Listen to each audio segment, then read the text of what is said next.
Good morning, Rise and Freedom. I'm Austin Peterson. You're watching and listening to the Wake Up America show at wakeupAmericaShow.com.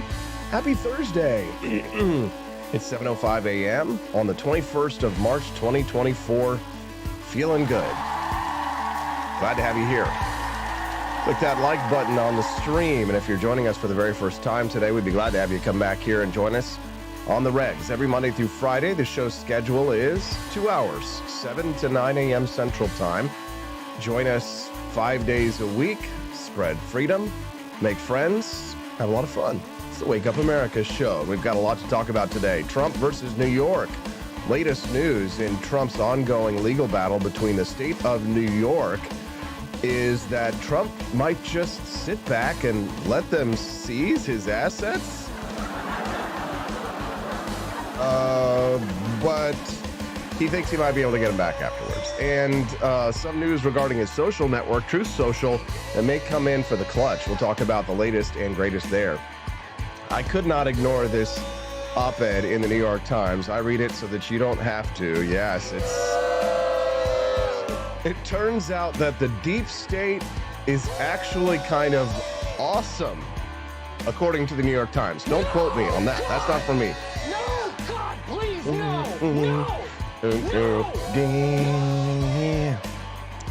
Yeah, the New York Times says it turns out the deep state is actually kind of awesome. They're saying these scary sounding terms, the deep state and the swamp. What do they mean? What do they describe? Well, they went on a road trip to find out and to confirm their biases, as we all knew that they would.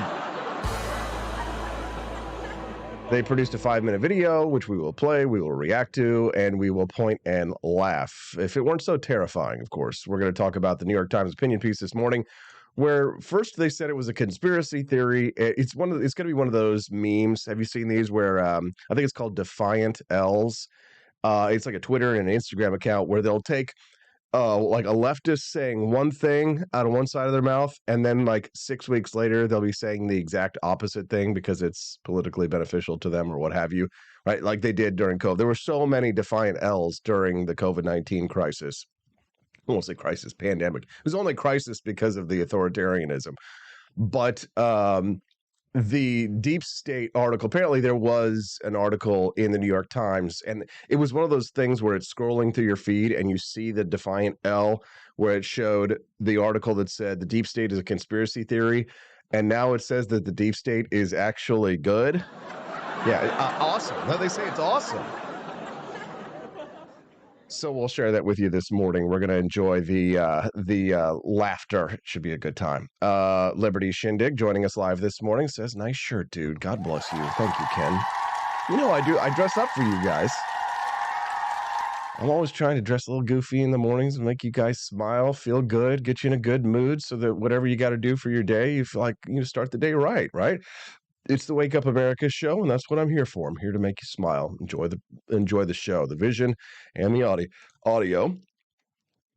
Latinos for Donald Trump. I'm laughing so hard. So I've got this video that Donald Trump's campaign put out where it's a Latinos for Trump commercial, and it's really catchy, and it's pretty much, it's going to be the song of the day. And then I've got the Joe Biden's approach for outreach for Latino voters, for Hispanics, and well, let's just say it's pretty embarrassing. We'll compare them side by side, and I think you'll get a good idea of why so many minorities are ditching the Biden campaign for the Trump campaign. I had to go searching this morning to try and find that video, too, of Donald Trump where he visits the border with the Texas governor, Greg Abbott. And he's waving at the migrants across the Rio Grande River. And the migrants are like, "Trump, Trump, Trump." And they're all cheering from him. It doesn't have to make any sense. It's 2024. Nothing makes sense. Everything is weird and stupid. And we're all just going to laugh at it and have a good time. That's why you watch the Wake Up America show, right? So you can stay informed and laugh at all the idiocy. You got to laugh to keep from crying, right? I hope that Mighty Megatron, Bruce Burt Whistle, and David Lee, and Levin214 and Blutreich are enjoying themselves this morning. It's nice to have you here on Rumble.com.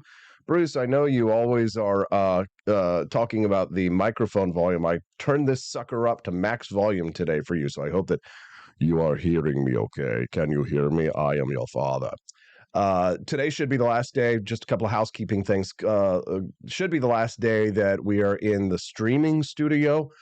Tomorrow for Freedom Family Friday, Stephanie and I should be back in the regular studio. So I'm excited for that. Yes, looks like it's almost done in there. If I had a cameraman, I would tell him to turn it around so you guys could see it. And they expanded the studio size, so it's a little bit bigger. So that means that tomorrow morning, you're going to get a new camera angle that will show the entire set.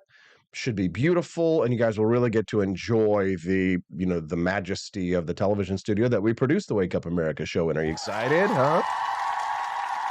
It's been a rough week for the Wake Up America show. First, we had to cancel Monday because the studio was all messed up. Then Tuesday, the internet was crap, and Rumble happened to feature me that day, and I haven't gotten featured on Rumble on these other days, and the internet's actually working and stuff. But the good news is that we are actually building, looks like to be a sizable audience on X.com in the mornings. So that's nice. Always got to have a backup plan. Always got to have a backup plan. Stephanie Peterson says that over on Twitter, I just learned that Jefferson City is the only state capital named for a vice president. How cool is that AP for Liberty and I get to live there? Yes. Did you know that Thomas Jefferson was also a vice president before he was a president? So yes, now you know.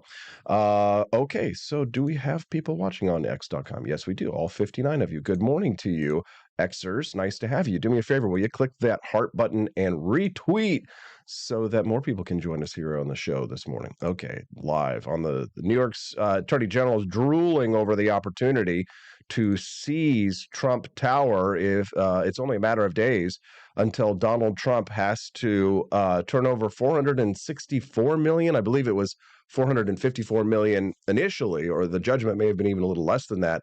But interest is accruing on the payments every single day that goes by.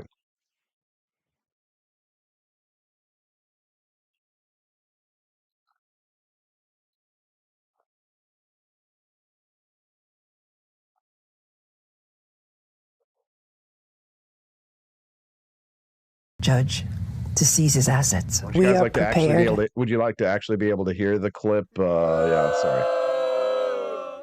Wrong audio source. Here they go. It's a scenario New York Attorney General Tish James saw coming, and she has been absolutely clear on what she's prepared to do if and when Trump comes up empty. If he does not have funds to pay off the judgment, then we will seek judgment enforcement mechanisms in court, and we will ask the judge to seize his assets. We are prepared to make sure that the judgment is paid to New Yorkers. And yes, I look at 40 Wall Street each and every day. I look at 40 Wall Street every day. Interesting. How do you look at 40 Wall Street when you got this cockeye over here? Look at this cockeyed bitch. She's got this eye that's drooping down on the right side.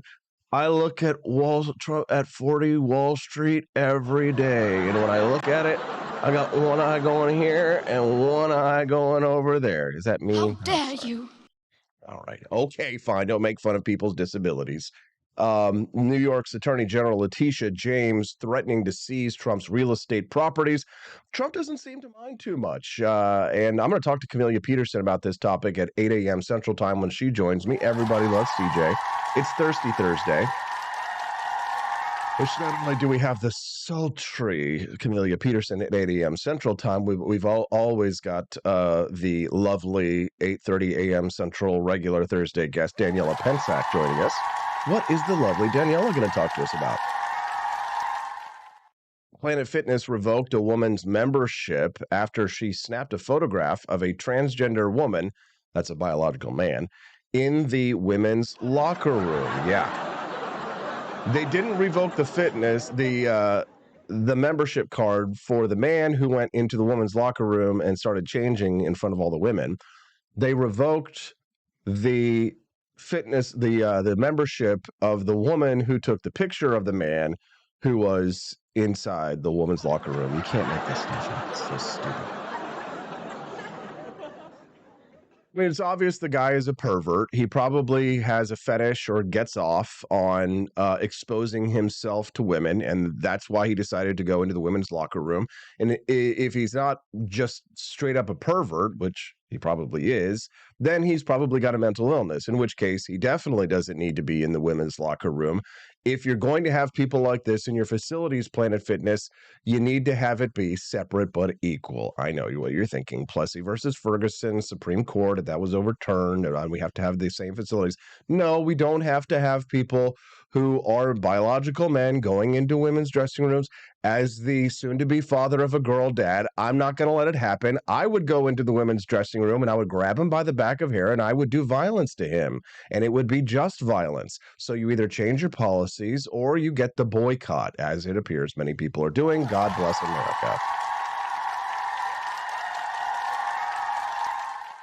Mighty Megatron donating $2 this morning, saying, yeah, Austin, don't make fun of her disabilities. That's my job. Yes, there you go. You can have that. $4 raised this morning towards the $50 goal. And of course, for those who are interested in unlocking the bonus content that we produce for the Wake Up America show, this week's theme, which I think I'm going to continue next week because there are a lot of really great examples of this, are the top libertarian movies from U.S. history. Yesterday's film was Ghostbusters. I know you guys really like it. I like it. I love it. I want some more of it. So yesterday's movie was Ghostbusters. Today's you will have to unlock to find out. How do we unlock the bonus content? Well, I'm glad you asked. Well, just like Mighty Megatron and who else? Somebody else donated a little bit earlier. Helping Freedom this morning, they've donated a couple of bucks. That's $4 raised towards the $50 total. And if we raise $50 by the end of the show through Rumble Rants or through purchases at apforlibertyshop.com, then you will unlock today's bonus content, which is libertarian film. And I'm guaranteed you guys are not going to know which one today's is until you unlock it. So how do we unlock it? Make a Rumble Rant donation. You can also do it through YouTube, which we are streaming. We have a smaller audience over there. I would prefer if everybody join us at rumble.com. If you can't, that's just fine. But we also accept purchases at apforlibertyshop.com. So get yourself an awesome mug over at apforlibertyshop.com. We're selling a lot of these Javier Milei mugs where he does his signature thumbs up. So go buy a mug, maybe a box of delicious coffee, Founding Flavors coffee. And if we get at least $50 worth of products sold, everything mixes and matches and combines. Then by the end of the show, you'll unlock today's bonus content. Are you excited? Are you entertained? Wes Fanning says, I'll be honest, I don't care much for naked dudes roving around the men's locker room with no urgency or detonation apparent. Yeah, I'm not a big fan of naked dudes in the men's locker room either.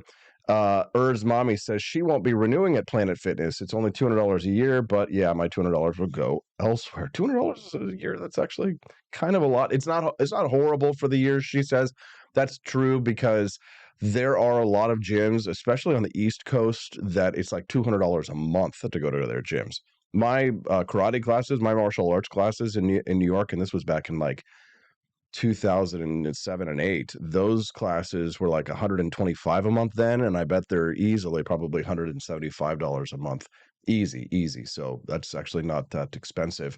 If you're joining us again live this morning, do not forget you can text the show and let us know what's on your mind. If you want to have your voice heard and read into the show, you can send us a text at 573-319-1586. Again, the text lines are 573-319-1586. All right, that's 18 minutes of too much talking. AP, let's get to the news. Donald Trump faces this Monday deadline to post a $454 million bond in this civil fraud case against him in New York. Insiders are saying he may be weighing a little discussed option, which is doing nothing.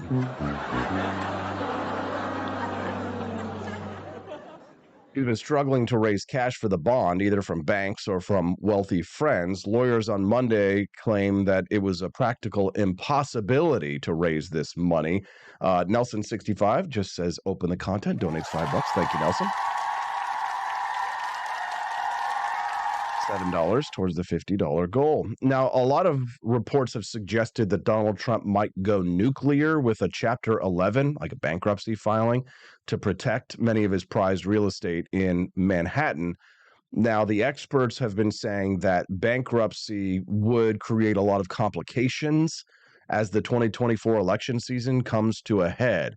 A third possibility, however, is he might just let the deadline pass, right? He might just let the New York Attorney General, Letitia James, seize Trump's bank accounts, including Trump Tower, where his penthouse is. That's where he declared his 2016 run, if you remember. And that's an option that he may be considering, mostly because it's rumored that he thinks that his chances are good that he's going to be able to recover the assets on appeal, even if he's forced to take his case to the Supreme Court. I mean, this is high drama.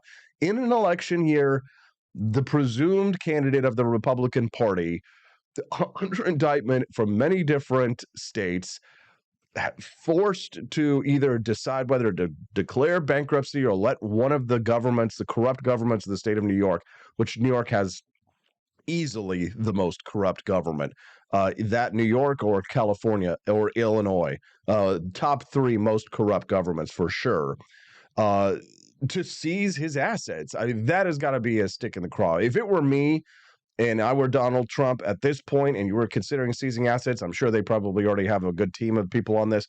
I'd be getting everything I could out of those buildings as much as possible, because the Democrats are going to go in there and start doing what Democrats do to personal property. What was it that the Clinton administration did? It reminds me a little bit of when Bill Clinton left office. Do you remember there was like vandalism that was done to the White House before George W. Bush took over? Was it Clinton to Bush? I'm trying to remember.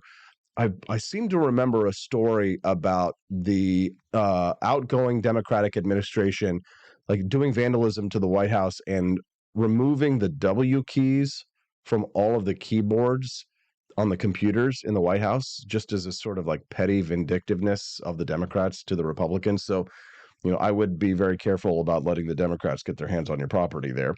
Irv's mommy, she donated $10, says she's got nothing silly or witty to say. She needs more coffee for that. Thank you for that donation, Irv's mommy. Appreciate it.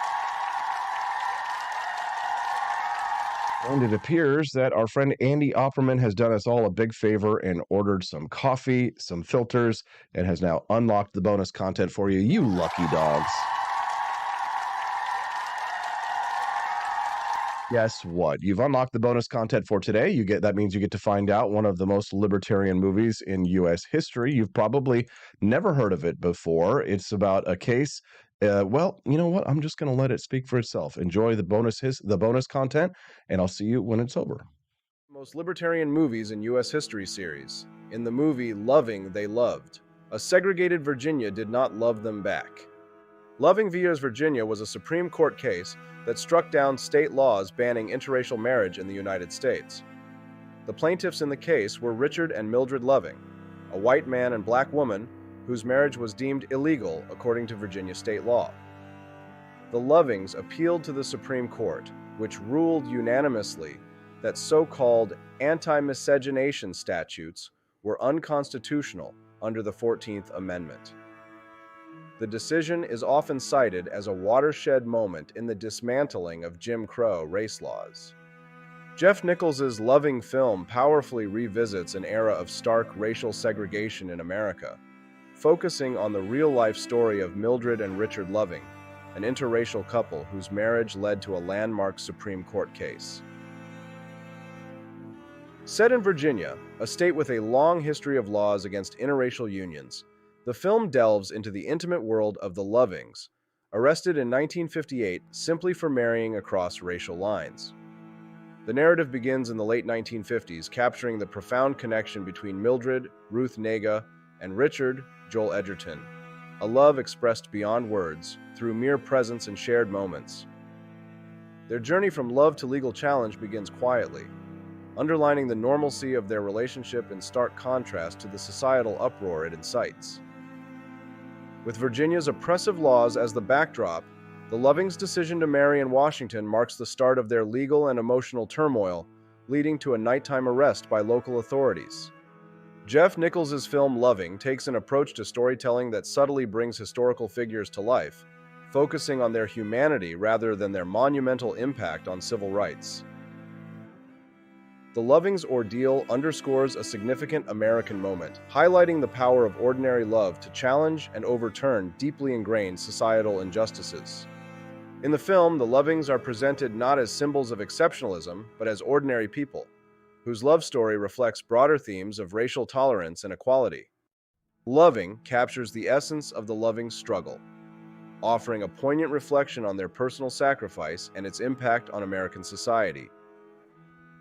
The film's quiet intensity and focus on the Loving's relationship humanize a pivotal legal battle, making it a compelling narrative of love against the odds. Critics praise Loving for its nuanced portrayal of the couple and its significance in the context of America's ongoing racial discourse. In summary, Loving is a testament to the enduring power of love, highlighting a key moment in civil rights history through the intimate lens of Mildred and Richard Loving's extraordinary journey. Welcome back to the show. Thanks so much for sticking around, and I hope that you enjoyed today's bonus content about the film Loving, the true story of a couple who were arrested in Virginia for choosing to marry across racial lines. Your support of the Wake Up America show is much appreciated. We do the absolute best every single day of the week to try and bring you the best in morning show content. The bonus content is something that you all have shown true loving for. You've loved the Wake Up America show's bonus content, and you've shown it by supporting the show financially, and for that, I appreciate you. People like Urs Mommy and Mighty Megatron and our Andy Opperman and so many others who have unlocked the bonus content every single day since we started this program about a month and a half ago. You are the true MVPs. Thank you. You can help support the show too, even if you can't chip in a couple of bucks, just by clicking that like button or reposting it to help other people find the show. We stand for economic freedom and personal liberty. You know, a lot of libertarians this morning are getting a ration of shit from conservatives because we don't stand for any form of gun control. That's right, any form of gun control. Well, perhaps one form of government, one form of gun control, and that is to control the government's use of guns. Am I right?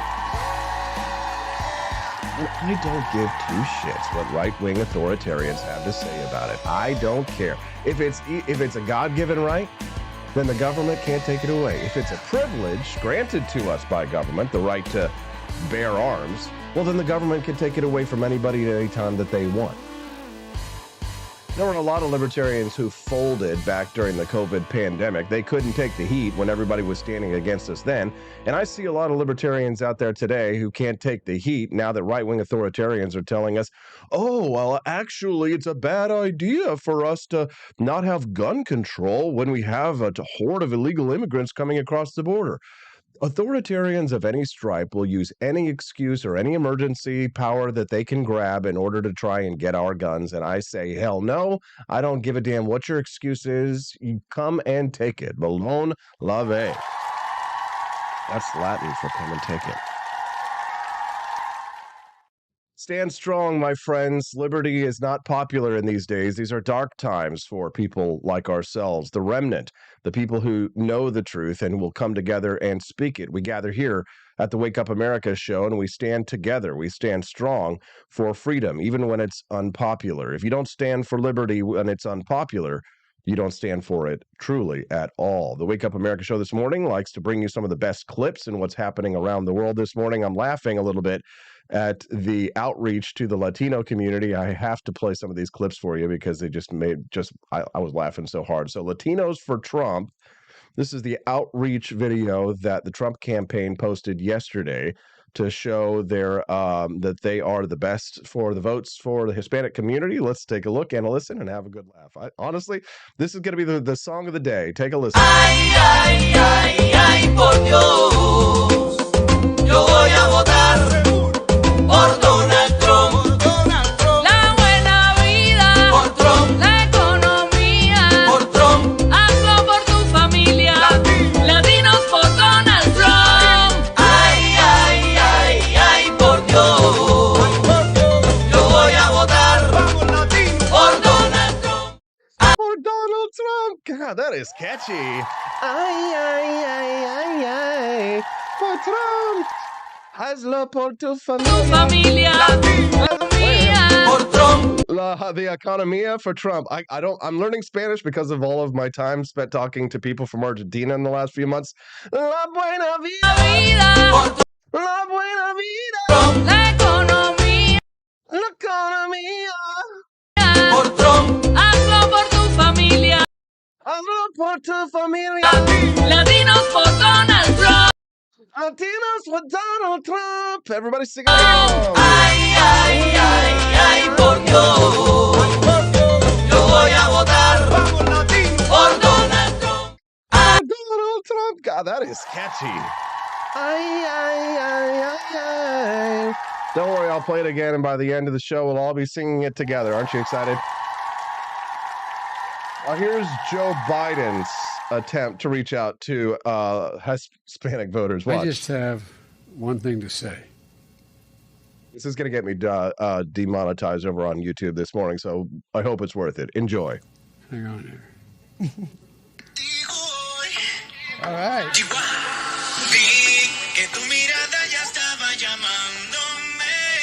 There you go. Dance a little bit, Joe. Come on. I'll tell you, my man. What the hell was that? As if Joe Biden is living in the past, Donald Trump living in the now. Ay, ay, ay, por Dios. Yo voy a votar por Donald Trump.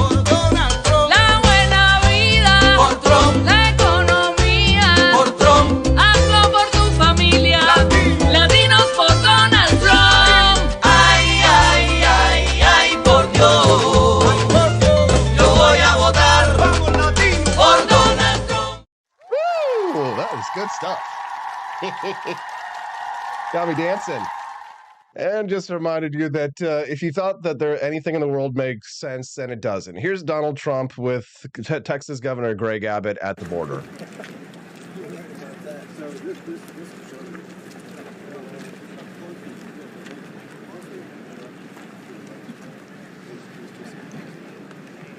Here's Trump. You can see here. Here's the president looking across the Rio Grande at the migrants who are standing across the Rio Grande looking at him right now. Listen, across the river.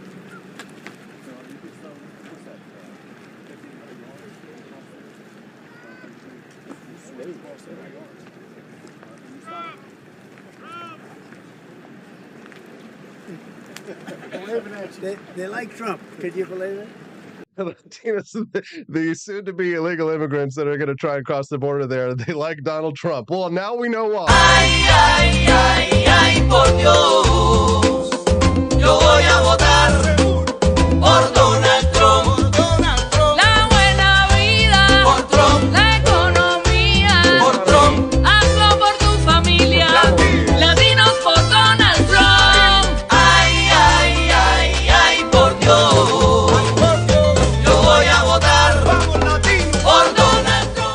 That was great. Oh, God. Don't you guys have just a total blast here on the Wake Up America show? Show your appreciation. Click the like button on the stream and share it with your friends. We'd love to have people come back and join us. Send us a text and let us know what's on your mind at 573-319-1586. Again, the text lines are open at 573-319-1586. We'd love to hear from you, what your thoughts are on the Trump ad, and if you've got something that you'd like to contribute, then you can do so. Again, that text line is 573-319-1586. All right, now it's time for us to talk about just an absolutely infuriating story. It turns out the deep state is actually kind of awesome, says the New York Times. You had to know this was coming, right? So two reporters, the New York Times, Adam Westbrook and Lindsay Krause, went on a road trip across America to find out what the deep state was and essentially to run a propaganda piece for it. We've got a video for it, and we will play it and react. Take this. I will totally obliterate the deep state. I will fire. Donald Trump is obsessed with the deep state. The deep state, the deep state is destroying our nation. Either the deep state destroys America or we destroy the deep state. And many Republicans are widening his paranoia. These unelected bureaucrats ruining this country. From a cabal of security agents to the sick political class that hates our country. All true, all true. The unelected bureaucrats who run statist big government policies, no matter who the president of the United States is. It's whether it's Trump or whether it's Biden, these people stay in power. They haven't been elected. They write laws and enforce the laws that they create on the spot. This is the deep state, the tools of power, the bureaucracies created mostly under the executive branch and mostly without any kind of oversight by our elected representatives. If elected, here's the New York Times running cover for Trump's vowed to gut the federal government. Reinstate the Schedule F executive order and, quote, fire rogue bureaucrats. But who are these bureaucrats? Basically what Javier Milei of Argentina did, which is what we need here. Can we get an amen? We need what Javier Milei has done to Argentina here in the United States to really, this is what we talk about when we say drain the swamp. And what makes them so dangerous? We needed answers, so we took a trip across America. In 100 yards, take the exit. In search of the people behind this threatening entity. Oh, look, they're people just like us. They're not reptilians, overlords with wearing people skin under their lizard suits. Opinion my ass. First stop, Huntsville, Alabama. Sure looks like some nefarious government activity happens around here. You have reached your destination. Meet Scott Bellamy. I am a mission manager in the Planetary Missions Program Office. He drives a Nissan Titan 4. Oh, yes. No, it's not the cops. It's not the rogue FBI agents. It's not the NSA that we visit, right? It's not the CIA. Where do we begin with the deep state propaganda piece? We start at the planetary mission. Well, they're just these government bureaucrats. What are they doing? They're just looking at the planets and the stars, trying to create a peaceful, multiracial galaxy. 4x4. He's loved Star Trek since he was a kid. Of course I have a favorite character. It's either Captain Kirk or Mr. Spock. And he may this is just total have propaganda. quite literally saved the planet from annihilation. Potentially. You see, Scott managed a mission called the Double Asteroid Redirection Test. And back in 2022, his team used your tax dollars to pull off something kind of incredible. You have an asteroid and you have a spacecraft, and you fly the spacecraft into the asteroid and try to change the trajectory of that asteroid. It's like playing pool in space. Everybody was holding their breath. This is the moment of truth. Did we hit it? We got it? And we have impact. They knocked. Don't worry, guys. They're only trying to save the planet with your tax dollars, and they may have actually saved the planet with this rocket that they launched in space to hit this asteroid. May have emphasis on an asteroid. But don't let that stop you from this 5-minute New York Times propaganda piece with clips thrown in from major Hollywood blockbusters to make them out to be heroes. Like it's trust us, it's off all its legit. course, proving something that had previously only been done in movies. Saving the world from an Armageddon scenario, potentially. Next, we traveled deep into the swamp itself, Washington, D.C.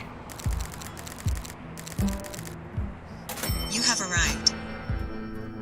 The EPA, Office of Water, they're saving the planet by they're literally Bruce Willis in Deep Impact blowing up asteroids, and now they're Aaron Brockovich. This is Radhika Fox. Without Radhika Fox, you would not be able to drink clear water because capitalists like me would be out there poisoning the water supply and then selling you the bottle of Nestle water with the parabens that will turn your kids gay with the giant boobs. I am the Assistant Administrator for Water at the Environmental Protection Agency. She loves Pilates, making salads, and watching the Taylor Swift era. Guys, she's not an evil reptilian lizard who hates us and wishes that we were all dead and would happily put January 6ers into a meat grinder if she had the opportunity to do so. She likes Taylor Swift. She likes Pilates. She's just Eras like tour on us. TV with her family. I think we're all pretty 1989. Oh, and she led an operation to make our drinking water lead-free in 10 years.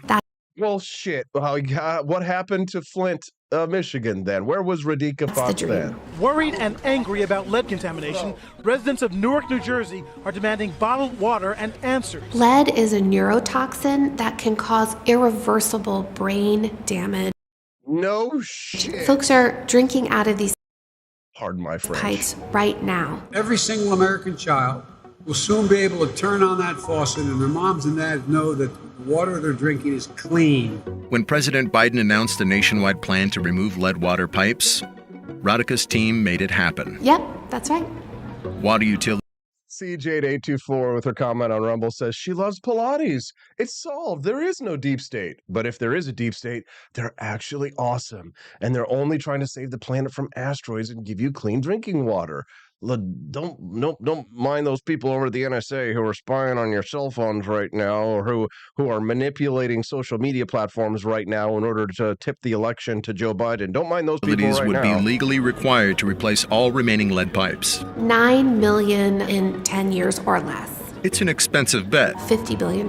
But those benefits are truly priceless because it's the well-being of this nation that's at stake. You want to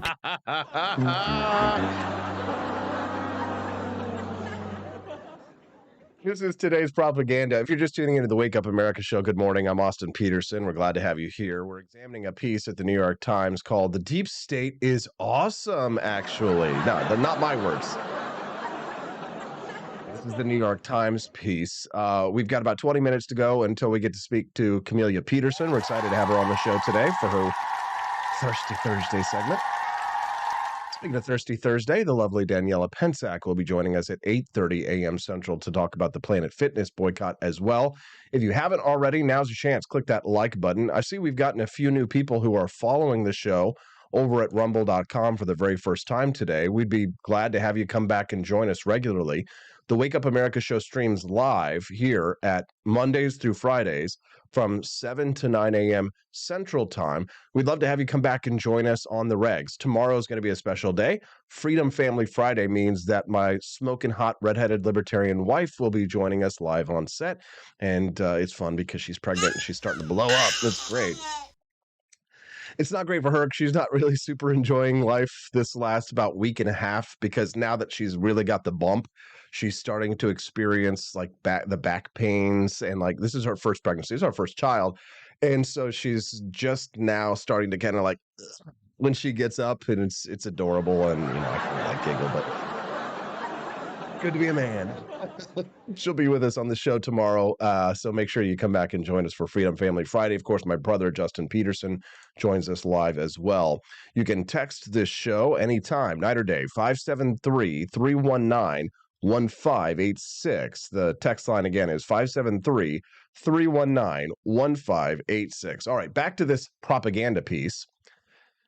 This is an article from the New York Times and a video that we're watching where they are running cover for the bureaucracies and agents of the deep state. These are the unelected bureaucrats who run their own agenda regardless of who the president of the United States is. Let's place your own water pipes. You got the skills to launch an asteroid deflecting spacecraft? Listen to this. Listen to this. Yeah, actually, you inextricable turds. Yeah, we do actually have the ability to replace water pipes. It's honestly, there are people in my community in Jefferson City that without any government oversight whatsoever came out recently to replace pipes at my home. We didn't have to call the government. We didn't have to ask anybody else for permission. And they did it at a fraction of a cost of the taxpayer dollars that we're paying, I assume, to go for the government, for people like Radhika Fox to be able to pay for her $300 an hour Pilates class there in Washington, D.C. And do we have the expertise or the capability to be able to create asteroid deflecting spacecraft? Yeah, the #1 billionaire, the richest man in the world right now, has the capability to do something like that if he wanted to. And it's in the private market, and the dude's name is Elon Musk, and we're streaming on a social media platform right now. God bless Elon Musk. Yes, we do, actually. You execrable turds. I love that word. Priceless. Because it's the well-being of this nation that's at stake. You want to replace your own water pipes? You got the skill. Yeah, I do, actually. I do. If you will give me back the tax dollars that you steal from me, I will gladly replace the water pipes. Hey, Austin, you're supposed to actually put the video up on the screen instead of talking to yourself so Those people can benefits actually are hear it. truly priceless because it's the well-being of this nation that's at stake. You want to replace your own water pipes? You got the skills to launch an asteroid-deflecting spacecraft? Elon No. Musk does. That's why you're No, screw you. Screw you. This makes me want to say so many tax bad dollars words. pay experts like Radhika and Scott. Important work like this is happening all over America. From helping 2 million victims of the opioid crisis to engineering major breakthroughs in nuclear fusion and helping make hearing aids affordable for 30 million people. Yep. Oh, God, I got to be careful of my language here. Bull, how's that for you? Bull. They're just working the deep state. All they're doing is cleaning up your drinking water, deflecting asteroids that could blow up the planet, and making hearing aids affordable for people. That's all nuclear they're fusion. doing. And helping make hearing aids affordable for 30 million people.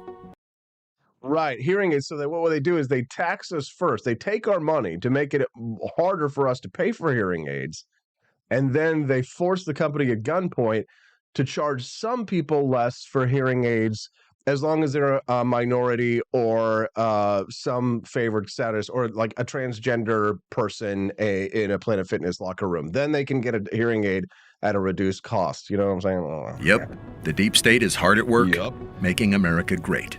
Just because we don't know about it doesn't make it suspicious. Well, we know about it, you turd.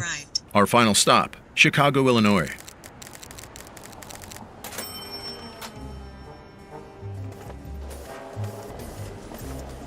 Meet Nancy Alcantara. I am the acting director of enforcement for the Wage and Hour Division for the Midwest Regional Office for the U.S. Department of Labor.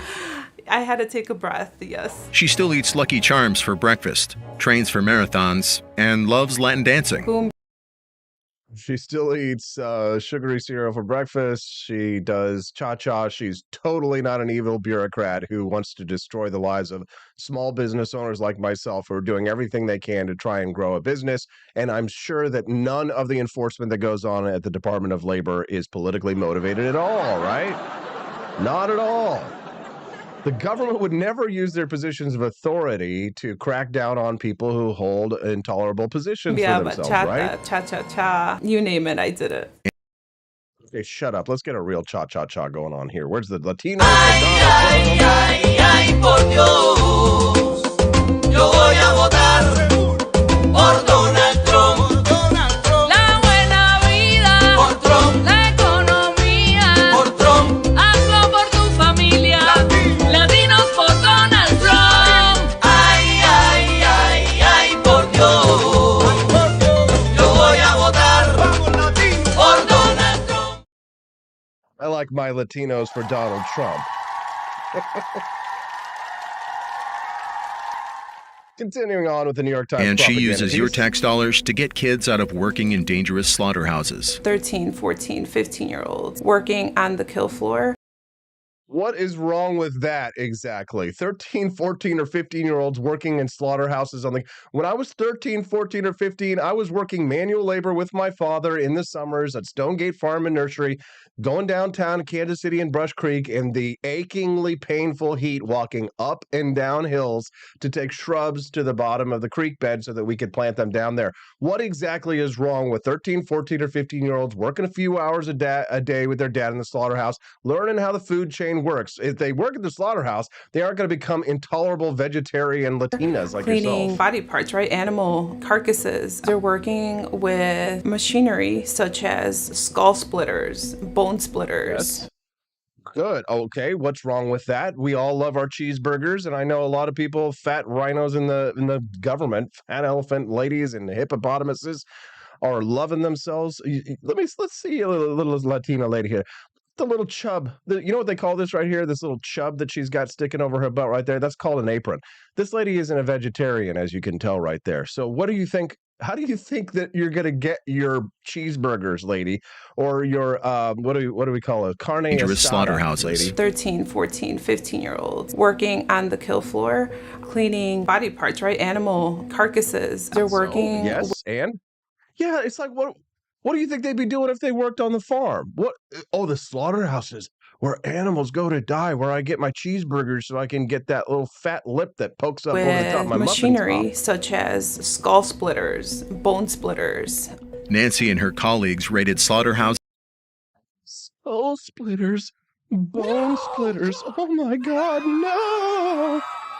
Children, 13, 14, 15-year-olds with bone splitters and skull splitters. Oh, hey guys, are we headed over to Burger King for lunch? Yo, soy Joe Biden. Ay, ay, ay, ay, por Dios, yo voy a votar por Donald Trump. La buena vida por Trump. La economía por Trump. Hazlo por tu familia. Latinos por Donald Trump. Ay, ay, ay, ay, por Dios, yo voy a votar por Latinos for Donald Trump. Latinos for Donald Trump. La economía. All right, let's get this piece over with. The New York Times article that says the deep state is awesome, actually. Is in several states and found more than 100 children working illegally. 100 children working illegally. So what? They worked 3.5 hours instead of 4. If the kids were working on the set of a movie where some weird Hollywood pedo was touching them, like they came out recently with a Nickelodeon dude was like grabbing that Drake and Bell star, then the left would have the left isn't showing up to the Hollywood film sets other than to take a tour and to spy the goods that they're going to see later on Epstein's Island. Last year, their employer, Packers Sanitation, was fined $1.5 million, one of the largest child labor cases in American history. Wow, $1.5 million they fined them because the kids were actually learning a skilled trade. Kids would die, kids would get limbs amputated. I don't even want to imagine what would happen if no one did this job. These guys work. Kids would die, kids would get their legs amputated. The same thing would happen, except $1.5 million would not be transferred from the productive sector of the economy to the unproductive sector of the economy. Like this. How would you describe the jawline of this Latina for Joe Biden? For you. These guys work for you. Sure they But Trump do. wants them working for him. Trump wants to fire at least thousands of these people. Yeah. The Latinos for Donald Trump. That he calls pejoratively the deep state. He calls pejoratively the deep state. The people, the overlords of this country, the elites in this country, they're barely human. You could just tell from the way that they speak. Like, these are people who have never worked a hard day's work in their life. These are people who have, from cradle to grave, they will be pampered by the social circles that they run in. They've never had any kind of a difficulty or a problem. The system has worked for them. You understand? Like, let me play that clip again of that gentleman that was just on the screen there. This is a person who has never had to face a hard day's work in his life. But Trump wants them working for him. Look at these Trump people wants here. to fire at least thousands of these people. Look at these people here. Like, you can tell these 3 people right here. The system works for them. This is why they defend it. This is why this New York Times article is being written right now, because the current elites in the American system do not want it to change. That is why they hate Donald Trump so much, is because he promises to change a system that is benefiting them. The way that the deep state operates, it helps people who are the political insiders, the cronyists, the people who are funding the campaigns of these rich pricks who do not care about you or I. They do not want the system to change, right? Like, whether it is that 1.5, where did the $1.5 million go, by the way, that they extracted from these slaughterhouses because there may have been accidents at the plant where children may or may not have been injured? I'm not sure about the specifics about this case, but let's just ask ourselves, where is the $454 million that is going to be extracted from Donald Trump going to go? It's going to go from the productive sector of the economy into the unproductive sector of the economy. It's going to go from that weird, slanty-eyed bitch New York Attorney General Letitia James. It's going to go from Donald Trump's pocket to her pocket. Where do you think they're going to take that money? What do you think they're going to do with it? Do you think that they're going to clean the water supply in New York, that they're going to help the poor people with that. No, they're going to help themselves. The system that is, as it is set right now, benefits these kinds of people. And that is why, look how concerned he is. That look of concern. Look at the look of concern on all of their faces right now. I wish I had I do have a pointer on the screen. You can see my little mouse cursor. Look at these eyebrows. See how these eyebrows are so concerned, right? Like look at this. He's got his eyes raised right now. Look right there. Oh, Jonathan Swan, national political reporter, Axios. They do not want things to change because the system as it works right now benefits them. The $1.5 million from the slaughterhouses goes indirectly into their pockets. That he calls pejoratively the deep state. Schedule F would allow Trump to fire up to 50,000 of them and of my friends, whose campaigns that I bankroll, and then we turn around and we offer them help through the USDA or the FCC or the FAA, and we line the pockets of the military-industrial complex contractors, and then they turn around and they help support. They offer grants and awards to our media broadcasting agencies that barely anyone watches anymore because the people are tired of listening to our bull replace propaganda. them with like-minded people. Sometimes it's really hard to read the newspaper where, you feel like we as public servants are being attacked. Yay! What newspaper, by the way? She's a bull liar. What newspaper in this country attacks the deep state? Name one newspaper. When I say newspaper, I'm talking about a paper that you can hold in your hand. Name one newspaper you have actually read an article that has attacked the unelected bureaucracies of the institutions of power in our government.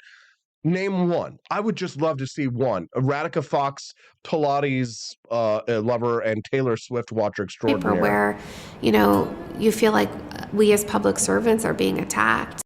Now, if you were saying podcasts, listening to the Wake Up America show, I'd say you have a point. Now, this doesn't mean that Americans can't have different ideas about how big the federal government should be. After all, there's no shortage of examples of real government overreach and overspent. But Trump's teaching us to expect the worst.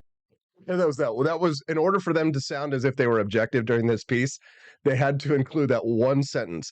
There's no shortage of government overreach. The ideas about how big the federal government should be. That's how they got it past their editors to seem like as if they're being government should be. After all, there's no shortage of examples of real government overreach and overspend. There's no shortage, but we couldn't name any of them for this article. We couldn't go into a deep, long piece or investigate. We couldn't do any investigative journalism into that. We had to go to the slaughterhouses where a 14-year-old might have gotten his leg chopped off by a skull extracting machine where he was learning a skilled trade and probably is going to take over that factory one day and be a multi-millionaire because his dad got him to work at the plant. But Trump's teaching us.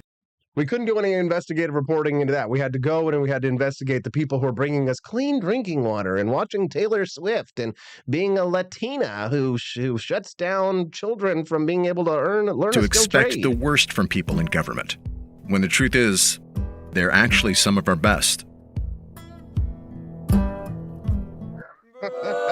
Big boo. A big boo to you. All right, well, let's hear what our good friend Camellia Peterson has to say about that. What do you think? You guys want to hear from Camellia Peterson? We're all Latinos for Donald Trump today. One more time.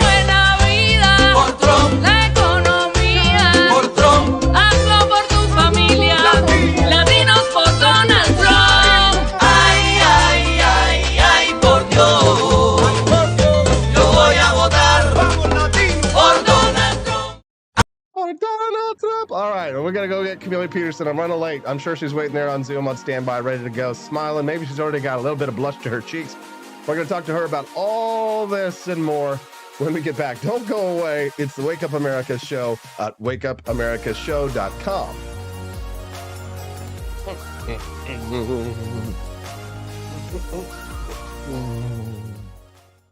Expanse of time, a year might seem like a mere moment, but oh, what a year it's been. In September 2022, Austin and Stephanie Peterson embarked on a journey to wake up America. They began humbly, with just 20 souls tuning in, learning, listening, and though challenges arose, like the looming shadow of YouTube demonetization, their spirit never waned. And now, thanks to you, thousands rise with the sun to join them, to listen, to engage, to be a part of a community.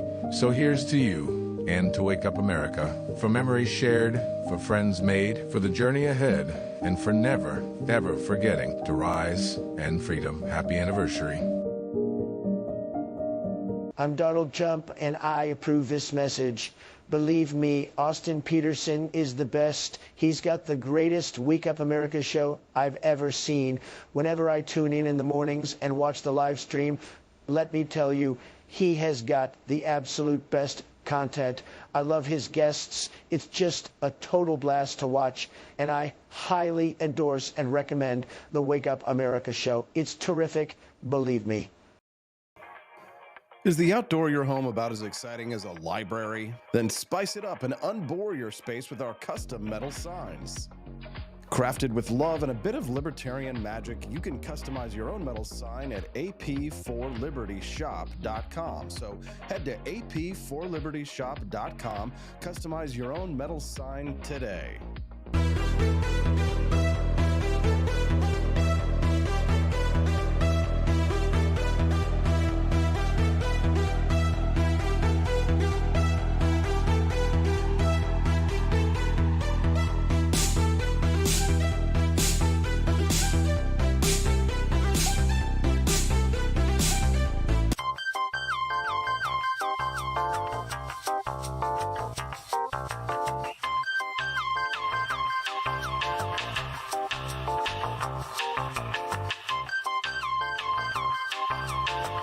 Welcome to a world of vocal discovery at Peterson Voice Studio.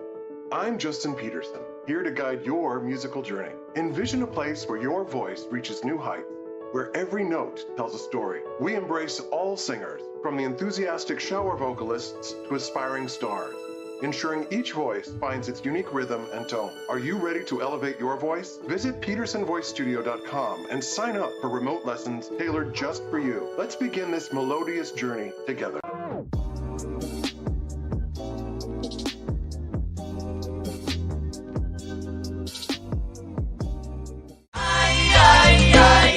Por Dios, yo voy a votar por Donald Trump.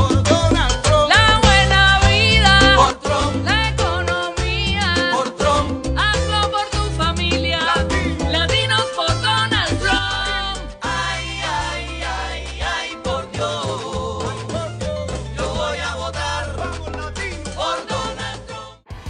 For Donald Trump. Welcome to the Wake Up America show. Good morning. I'm Austin Peterson. We're glad to have you here. 521 people joining us live at rumble.com. Nice to meet you all. Well, not all of you. Some of you I know.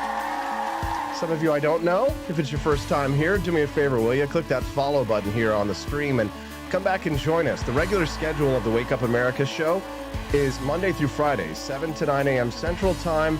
And we'd love to have you come back and make friends, join us in the Rumble chat, introduce yourself. Some people have made lifelong friends from the people that they've met through the morning show live streams. And one of those people joining us live right now, without her better half, Jamie Marie Pope, Camelia Peterson joining us live here. Hey, CJ, how you doing? Good morning. Good. And it's true. I've made some of my best friends, through this platform. So that's great. Yeah, it's just kind of like a merry band of rogues, if you will, here on the morning show. For sure. CJ, glad to have you here. Let's talk a little bit about the ongoing woes of Donald Trump in the state of New York. Attorney General Letitia James is threatening to seize his assets, his beloved assets in Manhattan, for his building at Wall Street, some of his assets in Trump Tower, his famed penthouse on Fifth Avenue. If he can't come up with $454 million by Monday, which is about what he has liquid in his cash accounts, but of course he needs that money to run for president. So if he can't come up with a bond by Monday, and so far he's had trouble, they're going to sweep in and seize his property. Is there any better sort of metaphor for taxation or for what government really does than this situation as we're seeing it unfold in an election year? It's crazy, and especially when you consider that when they did this whole show, whatever you call it, dog and pony show is the metaphor I'm looking for. Whenever they did this whole thing, like the banks, the lenders, none of those people were coming out and saying like, oh, Donald Trump really screwed us over, and that's we can't stand it, and you really should get him. Like it was totally not that at all. This was a prosecutor who was just out to use lawfare to target Donald Trump, and that's what this is. I mean, it's kind of more of the same. Now, Donald Trump is out there claiming that the 2024 election will be rigged, right? So this is the headline from the Wall Street Journal. Trump claims 2024 will be rigged, putting Republican turnout at risk. Subheading, stolen election claims draw cheers at campaign rallies.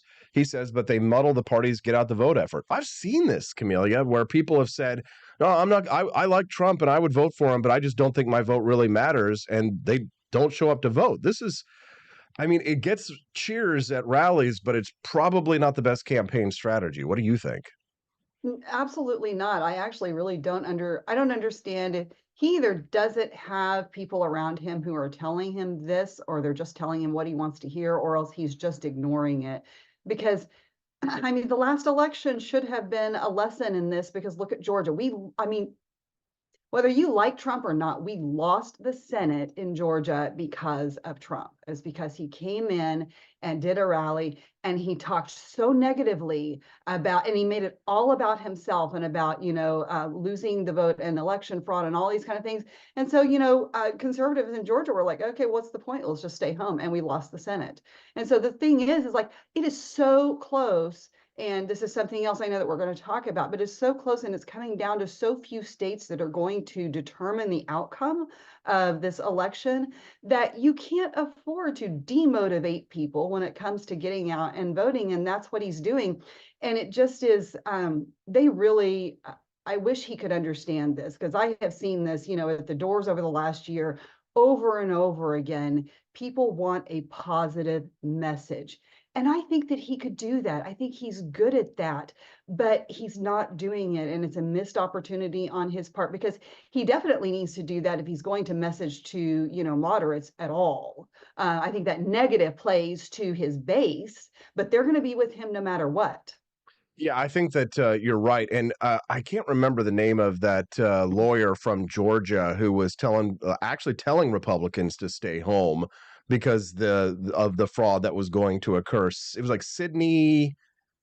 Oh, yes. I know who you're talking about too. I can't remember. Not Sidney Powell, but there's some lawyer, like cowboy kind of guy down in Georgia who was telling Republicans not to show up to vote. I actually thought that maybe he was a Democrat plant for a little while, pretending to be a Republican in order to try and stop Republicans from taking over the Senate.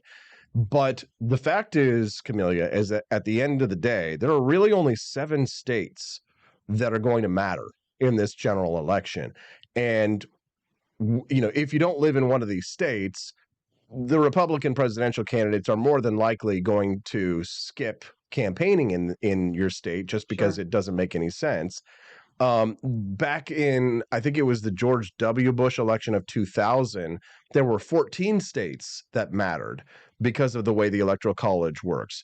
So right now, Arizona, Georgia, Michigan, Nevada, North Carolina, Pennsylvania, and Wisconsin are the states. Those are the 7 key states that have the 93 Electoral College votes that are going to matter. So 7 is, it's far fewer states, like the battleground states, than we've ever seen before. So 2000 this is what I'm reading, they had 14 states that mattered.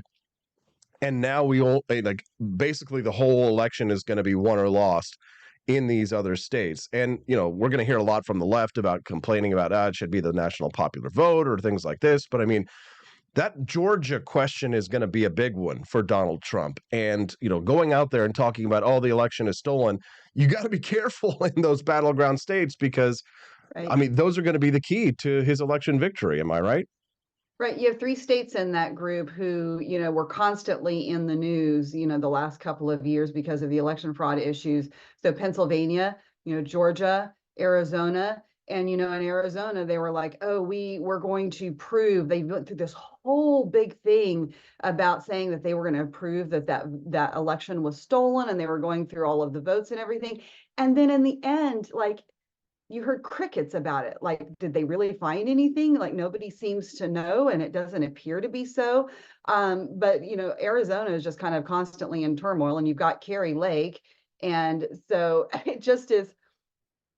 I don't think that he can afford to keep being negative in those states because you need your people to get out and vote. And I know one of the things that he's been talking about, I can't remember the slogan that it said he's been using, but one of the things he's been talking about is he needs people to get out and win by big enough numbers because so that it can't be questioned. And so it is this, he's got this dual messaging going on, right? He's saying, it's rigged, the election is stolen, they're going to try to steal it again. But, it's like he's setting the stage for himself to lose. Man, And I it's think that it's that's frustrating. selfish on his part, right? I mean, because I do think that the bottom line, I mean, whether you like Trump or not, I think that you should be able to agree that really Trump is motivated by what serves Trump. Yeah, well, the And the the name that we were looking for earlier, one of our listeners texted in was Lynn Wood. Lynn oh my Wood. gosh, yes. Yeah, just a psycho, a psycho. And another thing that's not helping Trump, and I say this as a delegate who's going to vote for him. Another thing about Trump, he's got to stop going after Ron DeSantis. He's got to Yeah. stop. Yeah. Yeah, that makes no sense. Especially when, DeSantis has not been negative about Trump, and he came out and Endorsed he may him. have stayed right. Right. And it may not and I don't know, is it not enough that maybe he's not going out there and paying blatant obeisance like some of the others have been doing? Mm. I mean, is that what Trump expects? I don't know, but I do think that DeSantis has responded in a very reasonable way, in a very supportive way, and like Trump should be taking advantage of that.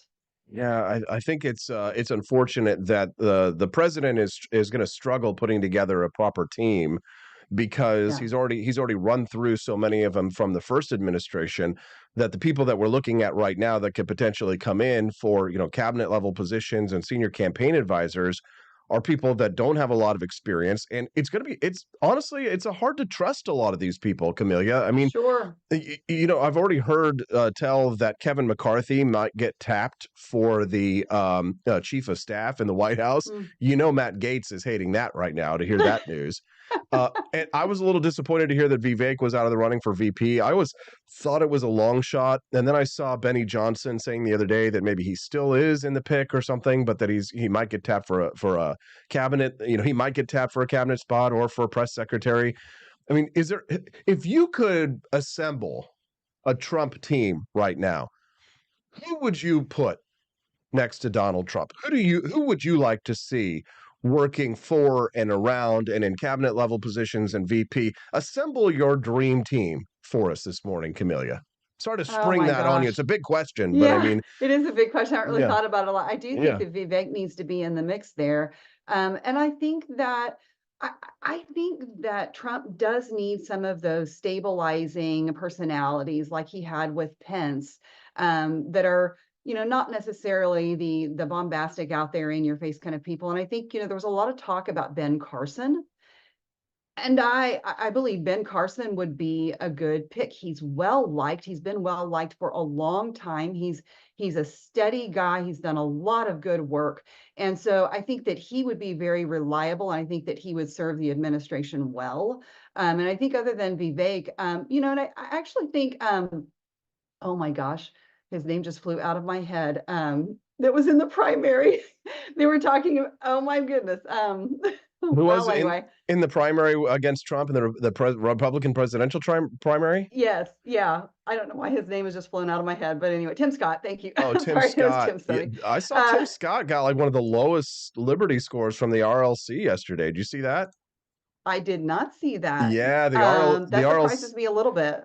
Yeah, it doesn't surprise me at all that that would be the guy at the top of the VP pick for Donald Trump, honestly, because it just seems like we can't get a Javier Milei here in the USA. Right. He, Right. I was just playing this clip a little bit earlier. The New York Times was running cover for the deep state where they did this 6-minute documentary about how the deep state is awesome, and they just want to make clean water, and they just want to like blow up asteroids that might destroy the earth, and they just want to protect children from having to work in menial jobs at 13, 14, 15 years old, right? But it's like, and then they played all these clips of Donald Trump where he's saying, I will completely eliminate the deep state. And honestly, I mean, at least he's saying it. With the left is, if the left is saying the deep state is awesome, and Donald Trump is saying I will abolish the deep state, I'm going to take my chances with the guy who at least says that he wants to get rid of it, even if the chances of him actually doing it are probably pretty slim. God.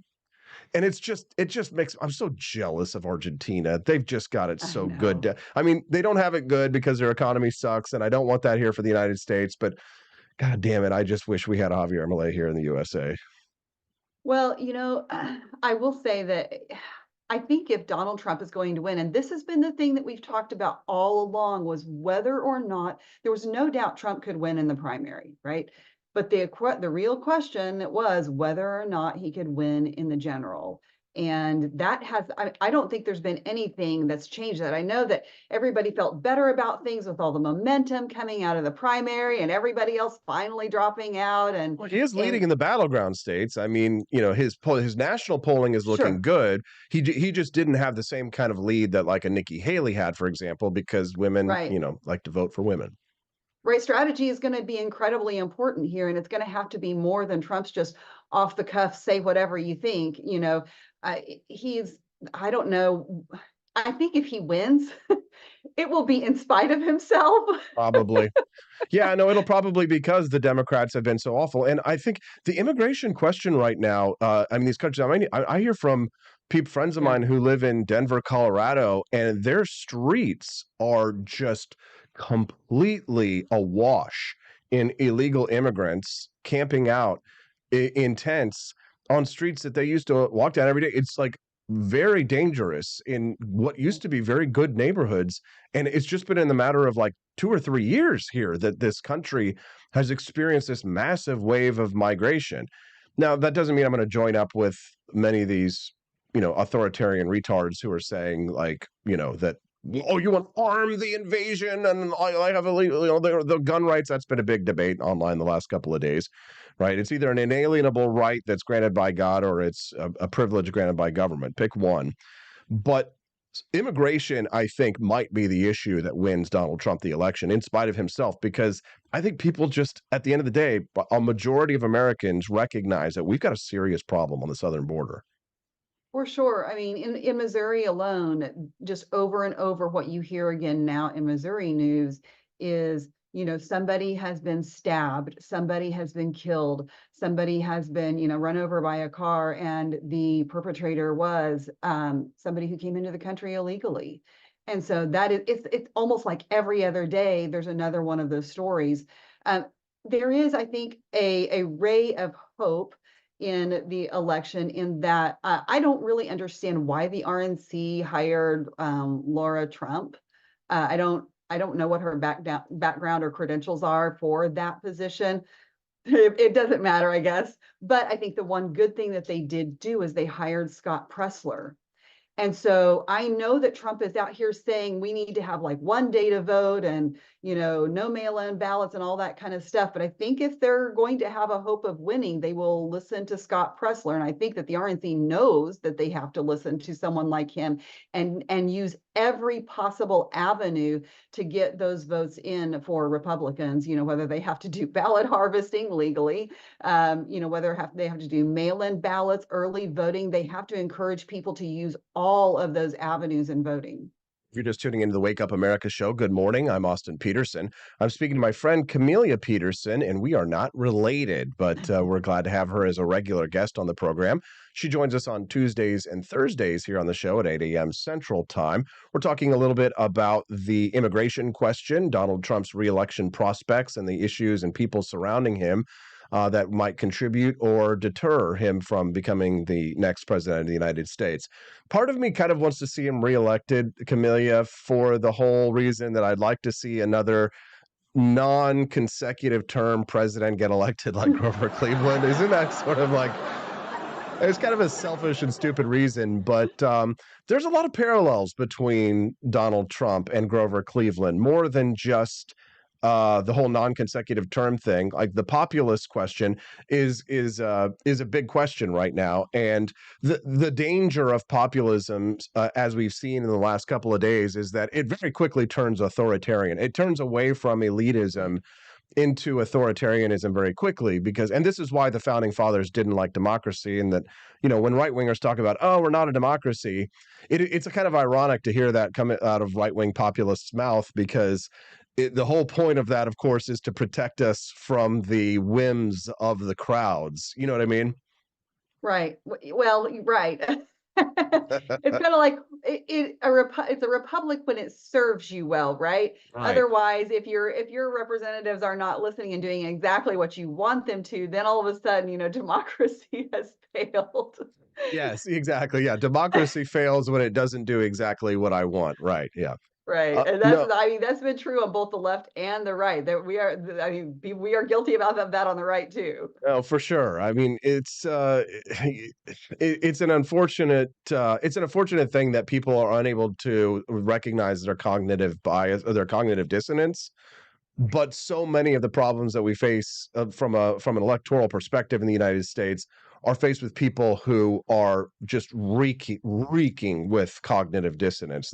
They don't see their hypocrisies on these issues. Earlier, I was talking about this. Oh yeah, so the New York Times. I was talking about that piece that they did where they were saying the deep state was awesome.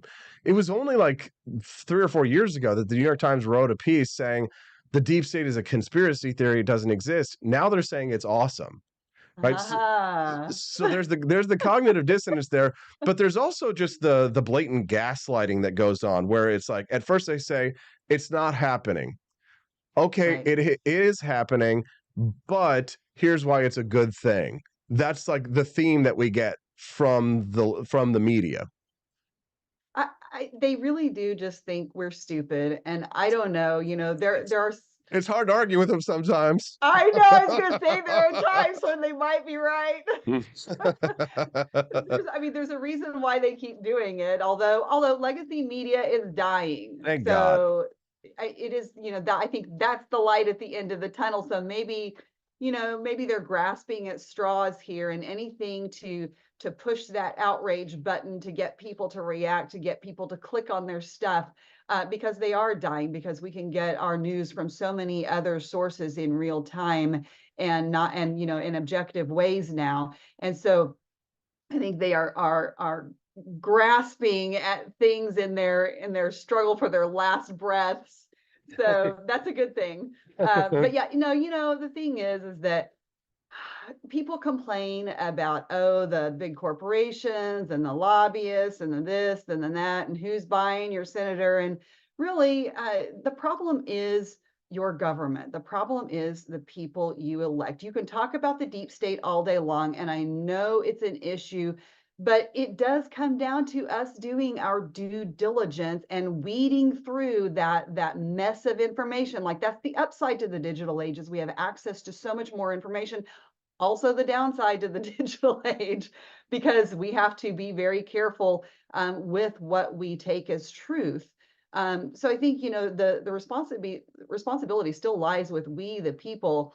And I don't care how much money PACs and lobbyists throw at my legislators, as long as I know that that's not going to sway my legislators' vote. And if it does, then I need to get rid of them. That's my responsibility. So the problem is always the government.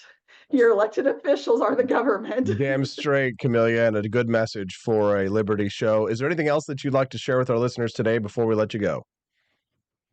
No, just go out and, you know, find something to do. Everybody has their little part to do besides being keyboard warriors. I know sometimes that's part of it too, because the free exchange of ideas and information is good, right? You know, we all do that. But also it's election season, and you've got especially lots of local elections, because I know all this federal stuff seems like we can't affect and we can't do much about it. And to a large extent that's true in some ways. But what you can do something about is you can help with elections and with candidates at your local level. And that's so important, because they start at the local level and work their way up. And, you know, the federal government it's going to come down to the states, and we need to make sure our states are in good shape. Amelia Peterson, our regular Tuesday and Thursday guest and a liberty activist here in Missouri. Thank you very much for your time today. We appreciate you. Have a great day, everyone. Have a great day. She makes a really good point there on the Wake Up America show. We appreciate Camelia Peterson. If you enjoyed her segment, make sure you click that like button and subscribe to the channel at rumble.com by clicking that follow button. We've got 413 people watching us on Rumble, and it looks like we've got about 376 over at x.com, about 600 or 700 people watching and listening in live. Thanks for joining us. Glad to have you here. If you're over at x.com, it is a new platform for us to be streaming to. There is a chat feature over at x.com. If you would like to engage in it, we'd love to have you come over there and join us. I'm monitoring the chat over there, so feel free to join us over there on the chat stream. We'd be glad to have you join us there. Let's see if I can share via. Interesting. Yeah, it's a new little tool, and I have not been streaming on x.com until just about this last week. So we're glad to have about 400 people over there almost watching us live. Thank you very much. Let's see. Yeah, a little bit of advice. If you're listening to us now and you are living in one of those 7 battleground states, and for those who missed it earlier when I rattled them off, the 7 key states for the presidential election this year is going to be Arizona, Georgia, Michigan, Nevada, North Carolina, Pennsylvania, and Wisconsin. Now, Mr. Trump carried all of those except for Nevada in 2016. In 2020, he took North Carolina by like 1.34 points. It was close. Biden had carried the other 6 by between like 0.23 points and 2.78 points. So to win this time, Biden needs 45 of these states' electoral votes. Trump needs 51, and reaching the threshold will require winning at least 3 of those battleground states. And if you live in those battleground states, unless you live in Pennsylvania's Amish country, it's going to be hard to escape all of the political ads and door knockers. Consider turning off the TV between now and Election Day, or paying for the ad-free options on your streaming services. Get your bills online. Don't answer calls from unfamiliar numbers. Invest in speakers to play canine growling whenever someone approaches your door.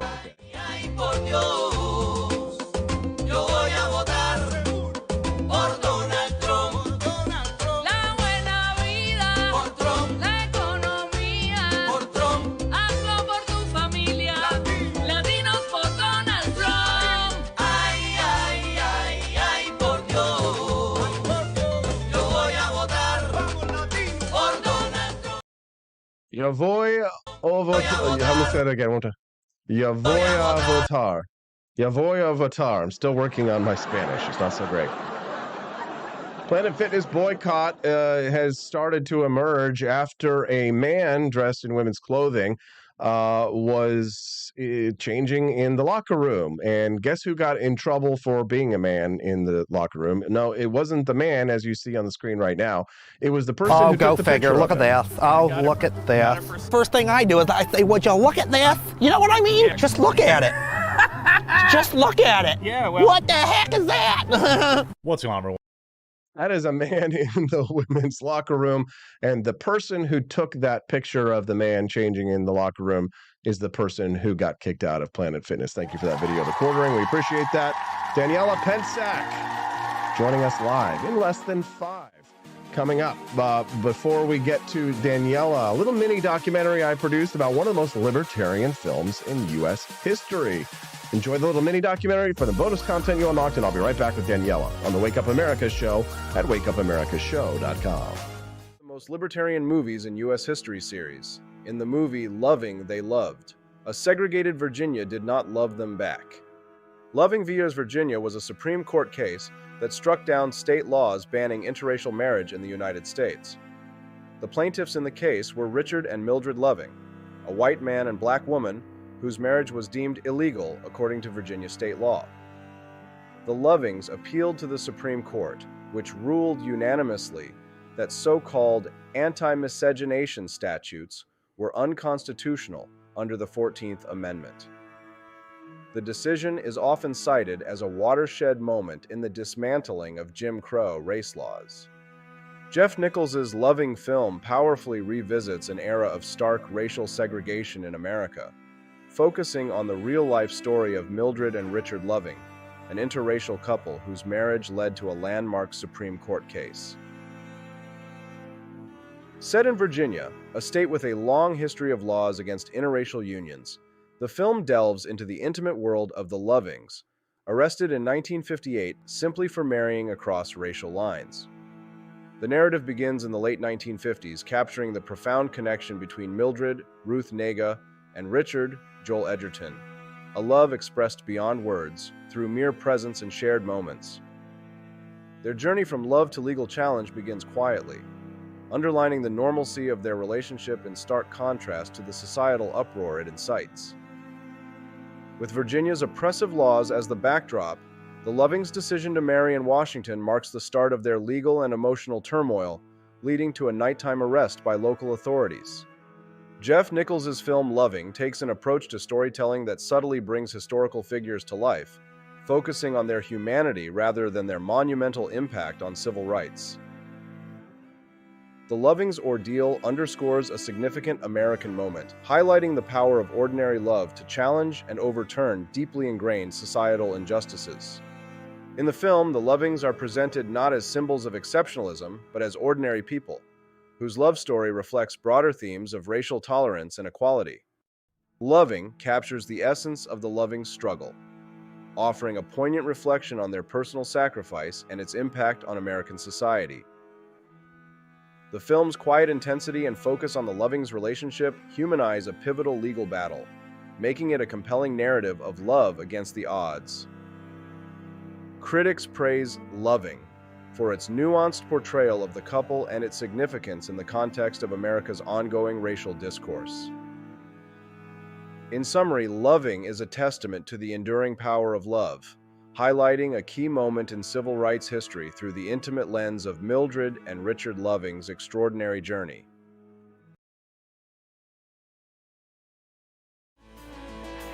Welcome back to the Wake Up America show. I'm Austin Peterson. Thanks so much for tuning in. We're glad to have you here. For all of our friends over at rumble.com this morning, hundreds and hundreds of you joining us live. We're thankful to have you. I know that for many of you, probably your very first time watching the Wake Up America show. And if you've been enjoying the content today, make sure that you click that follow button so that you can find us easily again tomorrow. The Wake Up America show streams live every Monday through Friday, 7 to 9 a.m. Central Time. So we hope that you'll make us a part of your morning schedule. Make some friends, drop a comment over in the Rumble stream, and come back tomorrow morning for Freedom Family Friday. So I was just chatting with our next guest about the story that we're going to be talking about here. Let me play this clip for you of this. Well, they call them a transgender woman, but what are we really talking about here? We're talking about look man at and this. woman's Oh, clothing. look at this. First thing I do is I say, would you look at this? You know what I mean? Just look at it. In the dressing room. Just look at it. Yeah, well. What the heck is that? At Planet Fitness, and the person who took the video, not the man in women's clothing, but the person who took the video was kicked out and had their membership revoked at Planet Fitness. Now some people are threatening a boycott. Joining us now to discuss that and how the fact that I'm having a little girl soon radicalizing people like me. Daniela Pensack, what radicalized you? Good morning. Good morning, Austin Peterson. You know, as someone who lives in Washington State, I think there's a lot of radicalizing elements here if you happen to lean conservative. But yes, Planet Fitness obviously did not take the, in my opinion, appropriate route in this situation, and they just revoked her membership because she had broken some business policy by filming what she said a man with a penis, a man, in the women's locker room, and she's not allowed to do that. And so they went out of their way to revoke her membership instead of what I would think is what they should have done and protect the more vulnerable class that utilizes their business. So yeah, that's kind of the state we're in. And it looks like that businesses like Planet Fitness are going out of their way to punish, almost like persecute people that just question what's going on and the liberal orthodoxy that's happening right now, unfortunately. Yeah, and that's kind of I just hope that Planet Fitness gets a Bud Light treatment really soon. I've heard that their stocks are plummeting right now, so that's good news. People are obviously, like I've said many times before, voting with their wallets. So I'm glad people are taking initiative on that. Yeah, their stock, they are paying the price. It is the quintessential going woke, going broke. And Yep. I imagine that there might be a reversal. Of course, certainly Bud Light had to come out and start paying influencers like well, what's his name? The comedian Shane Gillis and Kid Mhm. Rock. They've had to start making more masculine commercials, Right. but they'll never really be able to get back that conservative ethos that they held from the 1980s to 90s, when they were really able to channel what it is that made actual men want to be a part of it. Because as we've seen, especially with young people, Daniela, like young women and young men, we are spread apart very widely when it comes very diverse of we've diversified our political opinions, that these studies that you and I have discussed on this show. It's Mhm. probably mostly men that are going to be behind something like this. I would think that seeing a man in the woman's dressing room that looked like that would at least convince some women. Daniela, your thoughts? You know what? You think it would. It is really interesting. I do have varied opinions on this issue. I think that the campaigning on crime and the trans issue, especially in how it infringes on, frankly, women's spaces and their rights pretty soon, apparently. You think that that would be a more radicalizing thing for women because, we should be primarily concerned with safety and self-preservation. It looks like the left doesn't have any care about that at all. And, I do think we can still get women on board with that if we keep spreading that message that this is about safety and self-preservation. But another thing that the left plays on women's generally women are more inclusive and they typically have more compassion um for the persecuted classes, you could say. So I think the left really plays on that and the women's emotion. And conservatives, as we know, don't really campaign very much on emotion, or like pathos very much. They work more towards like statistics and the facts of the matter. And so I'm sure if we tweak our messaging, especially on safety, we could get something done. But I agree this is going to be a very lengthy battle, especially with younger women these days and the Zoomer generation women, college educated women. It's going to be a massive uphill battle. I do think it's possible, but it's going to be hard. And conservatives do need to work and play on their messaging as it comes to safety and emotion, especially. See, We my fear is that people really only change their minds when some extreme Yeah. circumstances are involved that forces them to change their mind. For example, in Virginia, the reason why the governor Glenn Youngkin got elected is because the Democrats' position that they took regarding kids in schools was so extreme after that incident of sexual assault occurred by a female identifying male student who assaulted a girl. The then governor has at least a few Democrats to move them over. In Argentina, for example, the reason why Javier Milei got elected is because they had 200% inflation. I'm terrified that it's going to take another like tragedy style event of Yeah. females getting assaulted in these kinds of situations before we can get enough young women to get on board. Because let's be honest, Daniela, and you've said this a lot in some of your social media posts, women are where women go, the culture follows. That seems to be the case, yes. And I do think we're seeing more of that. There was another incident that happened in Oregon as well, a couple months ago, where a boy beat up a girl, but they identified Yes. as a female. There's a lot of things happening like this, and also with like the immigration issue and the crime issue as well. Lake and Riley who just got killed.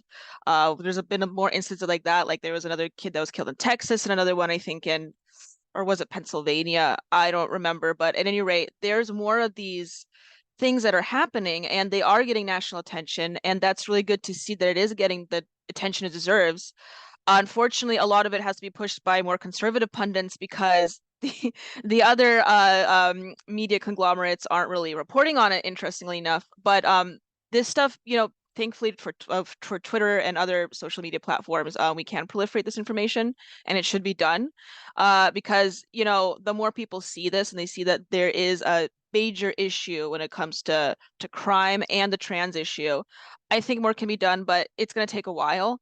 And you're right, it's going to have to take a lot more instances like what you described and what happened in Portland, especially when it comes to young children, because I think that's really I think also if we attack that issue, right, and seeing now young children, the more vulnerable class of people, if women see, especially mothers, and it's going to have to take a few generation or a generation of new mothers to see this happening, maybe it will radicalize them. Maybe we'll change voting patterns. But you're right, we're going to have a few sacrificial lambs in the process because people just aren't very bright these days. So.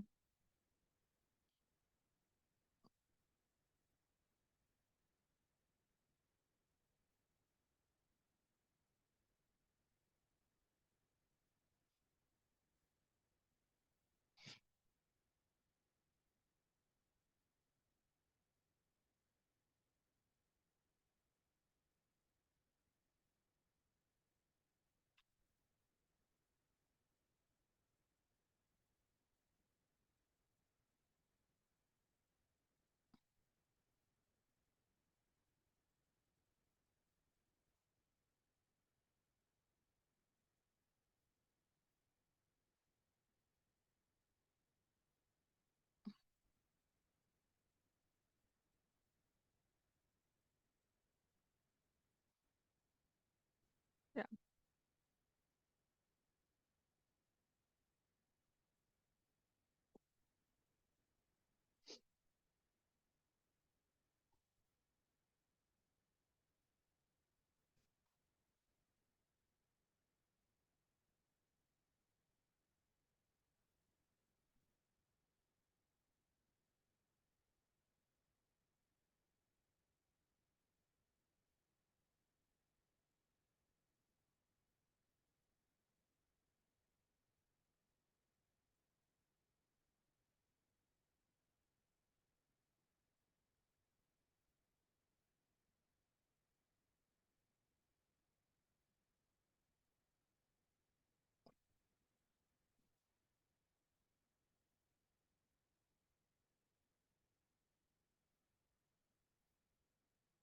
Passport bros. Yeah, no.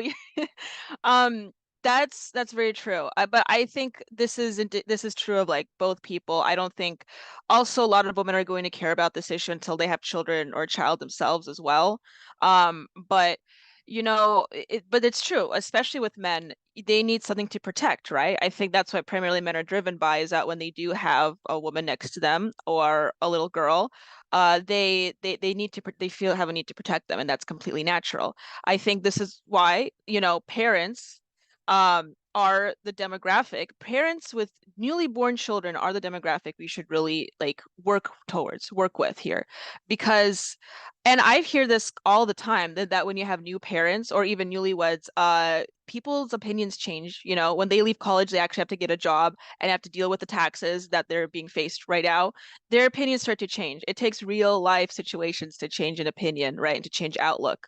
And so, yeah, I think that that's completely natural and that's healthy. Um, and but I think we should stand up to, even when you have a child. I'm sure I don't have one myself. I have a Chihuahua, but I'm sure when you have a child, it makes a big difference that you want to protect them. And I think that it's completely fine to get in the way of what's happening. And I think more people should. And we should stop muzzling parents, especially because what's happening in some states, even here in Washington, which is just ridiculous with some of the bills they've been passing. I've been seeing a lot more parents get involved under school board meetings, even just at the Capitol. And it's not really doing anything, unfortunately, in Washington State because we're just a liberal hellhole here. But it can, I believe in some other states, it can affect policy. So it is possible. And I have been even here seeing a lot more parents get involved. Real Sure. life Yeah. situations change everything. It is going to be parents that get involved. It's going to be a lot of girl dads that are going to get involved. Yeah. It'll be interesting to see if my daughter decides to get involved in sports, if she has to face a situation where she actually has to compete against biological men. I've seen all these videos that get circulated in the conservative spheres and manospheres about like 15-year-old boys. I saw this hilarious video, Danielle. It made me laugh so much. It was like 15-year-old farm boys competed against professional female bodybuilders, just in like a series of Yeah. athletic events. And it was they dominated the Totaled female. them. Yeah. Oh, it just dominated them. I mean, professional female bodybuilders versus a 15-year-old farm boy. I don't.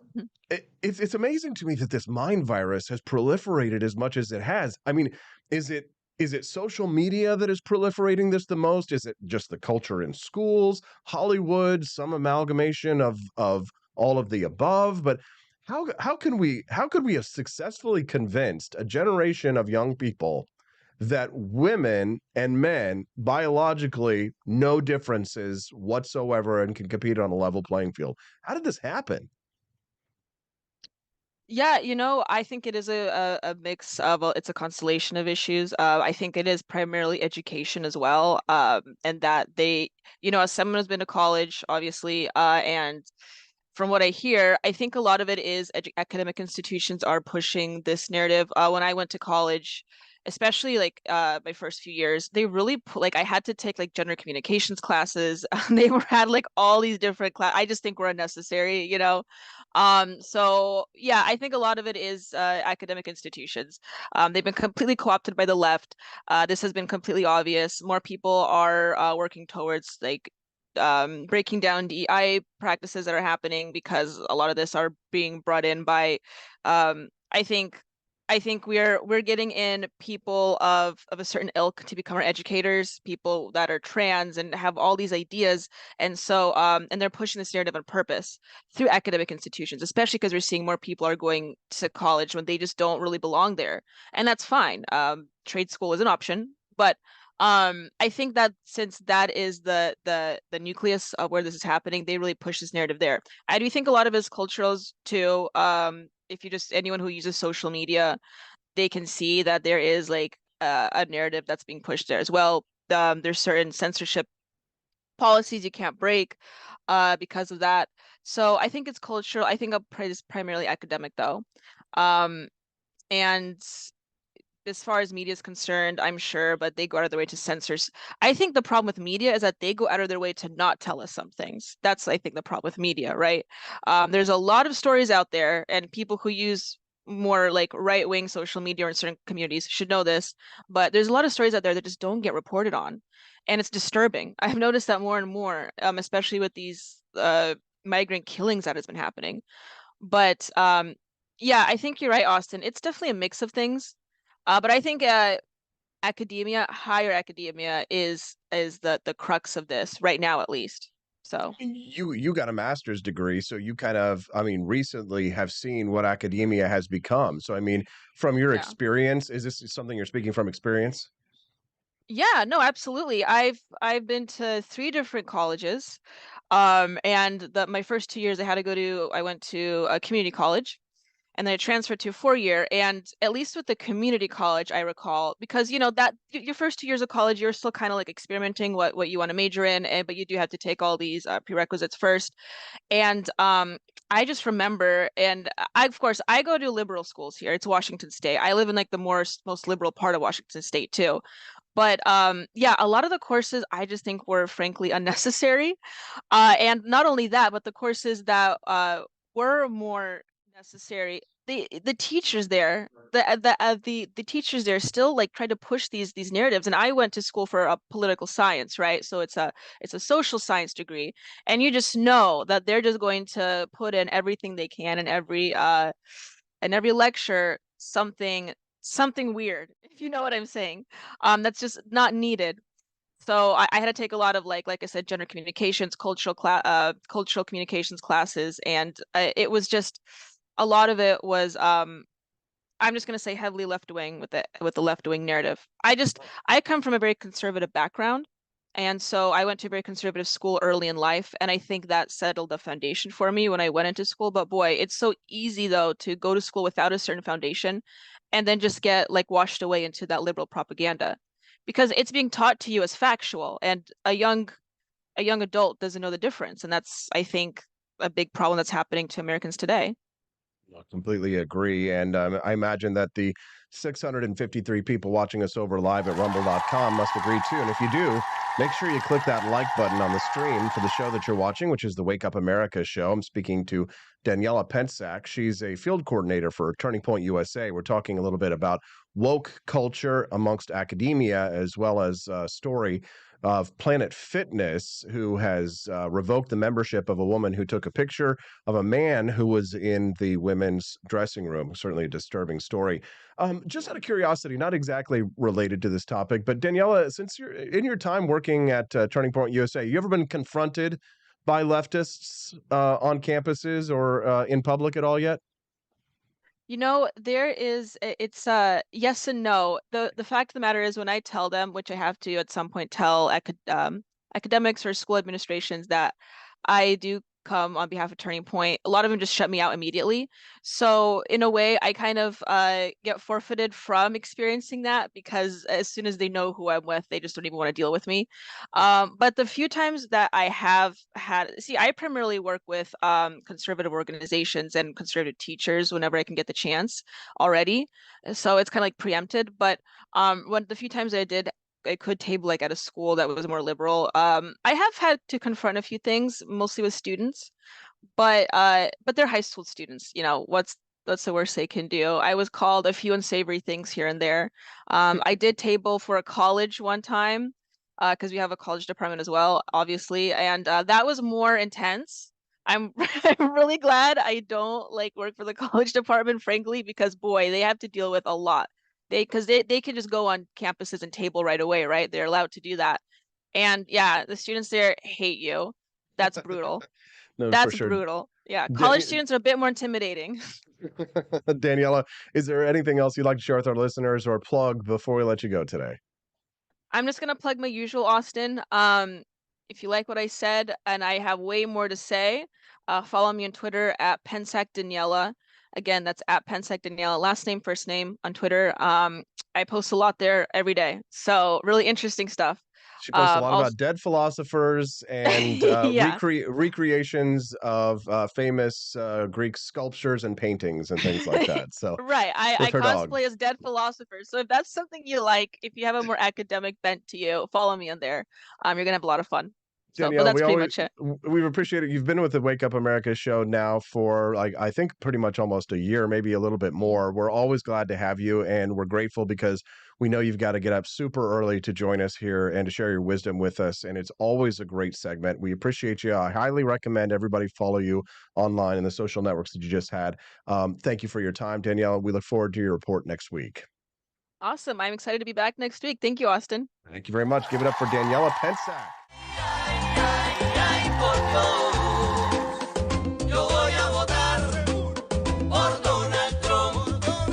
La buena vida por Trump. La economía por Trump. Hazlo por tu familia. Latinos por Donald Trump. Ay, ay, ay, ay, por Dios. Yo voy a votar por Donald Trump.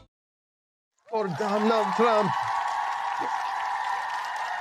One last little story I thought I'd share with you before we go on a high note. I saw this story, this photograph yesterday, and it just blew me away, and I thought I'd share it with you. A once in a lifetime photograph of a bobcat pouncing on a heron mid-flight. A photographer captured a once in a lifetime photo when a bobcat appeared from nowhere to pounce and take down a giant blue heron that he had his camera trained on. This is crazy.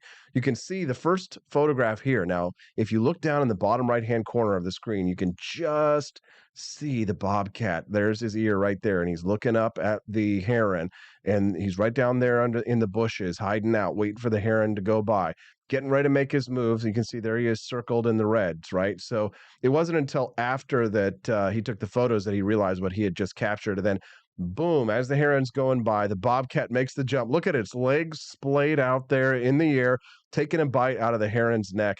absolutely wild. You love to see that kind of craziness in nature. Oop, not that. No, wrong button. There we go.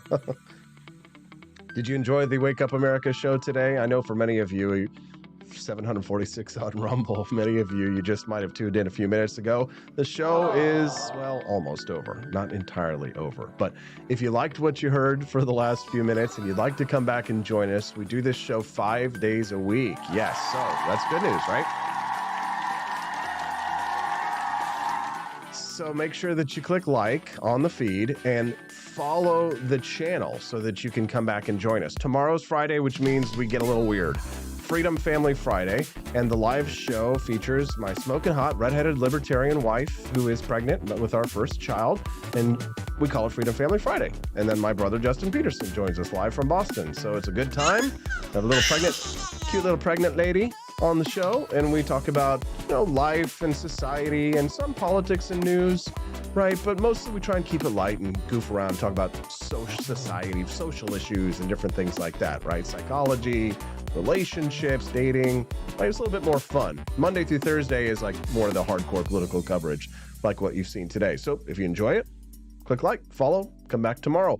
But before you go, we like to say exit through the grift shop. Yes. Over at ap4libertyshop.com, you can get all the best Liberty items like our End the Fed mug. You can get that metallic mug in either silver or in gold. So check that out at ap4libertyshop.com. That's AP, the number 4, ap4libertyshop.com. Hot sellers. All the reviews are starting to come in for the Javier Milei Afuera sneakers. 5-star reviews. Yes, they love them. Remember, that price that you see there is shipping included. That's right. Javier Milei Afuera sneakers, exactly as pictured, says Will. Verified 5-star review. There you go. It's exactly as it comes. That's right. And remember, that price that you see there is shipped to your front door. Afuera sneakers featuring my little logo and the Argentine flag and a nice little picture of Javier Milei on the side there. So get those over at ap4libertyshop.com. Check out all the awesome items we've got over there. For sneakers, we've got Founding Flavors coffee, totally delicious. We've got Cupid with a machine gun sports bras. These are all from our friends who have bought that. I designed this AK-47 pink Cougar Puma t-shirt. Make taxation theft again hats. Come back with a warrant doormats. Afuera sneakers. Less government, more cookies. Oven mitts. Check that out at ap4libertyshop.com. That's AP, the number 4, ap4libertyshop.com. All right, exit through the grift shop. And can we play the Donald Trump video just one more time, guys, please? It's just too dang good. Okay, hold on, one more time. Here we go. Latino for Donald Trump.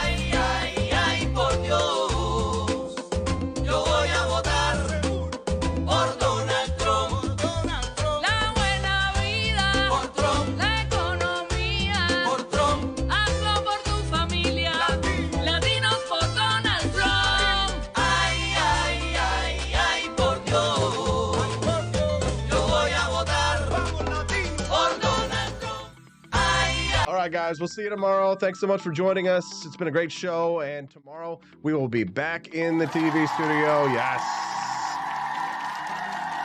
Thank you to Clementine, Mighty Megatron, Liberty Shindig, Levin214, Mr. Worthless Eater, John Knox, Liberty Shindig, Bitchmobile, what's up, bitch? Bell R, that's my buddy from New York, Bruce Burtwhistle from Canada, Clementine, Mommy, Guapo Loco, ay, vota por Donald Trump, Arvolt24, Kermode Bear, Blue Trike, Pete the Cat, Tolly, what's up, Tolly? How you doing, honey? KV Andy, David Lee, Rare Camellia, who else? JJ4884 joining us live this morning on the show. We appreciate all of our commenters, as well as our first commenter over on X.com. That is Jess Smashley. 467 people over at X.com. 815 people watching us at Rumble.com. First thing that I'm going to do when this is over is I'm going to go and check the analytics, because I want to see like how many of you guys actually went and visited the grift shop, the AP for Liberty shop, because I can see the analytics right now. Actually, it can sometimes be a little depressing. You're like, oh, go visit apforlibertyshop.com, and then no one goes. We've got a visitor over there checking it out. Maybe going to buy a box of coffee. We'll see about that. There's only 2 people who can watch you when you visit my shop, me and the NSA.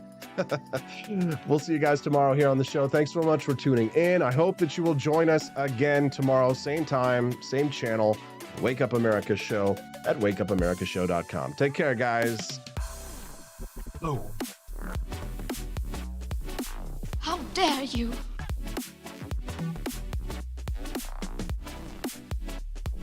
From now on, it's going to be America first, okay? America first.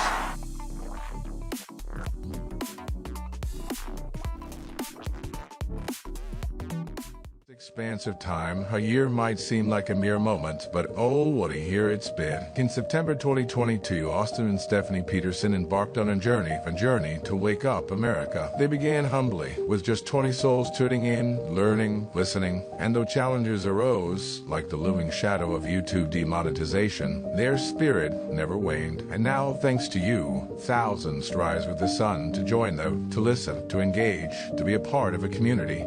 So here's to you, and to Wake Up America, for memories shared, for friends made, for the journey ahead, and for never, ever forgetting to rise and freedom. Happy anniversary. I'm Donald Trump, and I approve this message. Believe me, Austin Peterson is the best. He's got the greatest Wake Up America show I've ever seen. Whenever I tune in the mornings and watch the live stream, let me tell you, he has got the absolute best content. I love his guests. It's just a total blast to watch, and I highly endorse and recommend the Wake Up America show. It's terrific, believe me. Is the outdoor of your home about as exciting as a library? Then spice it up and unbore your space with our custom metal signs. Crafted with love and a bit of libertarian magic, you can customize your own metal sign at ap4libertyshop.com. So head to ap4libertyshop.com, customize your own metal sign today.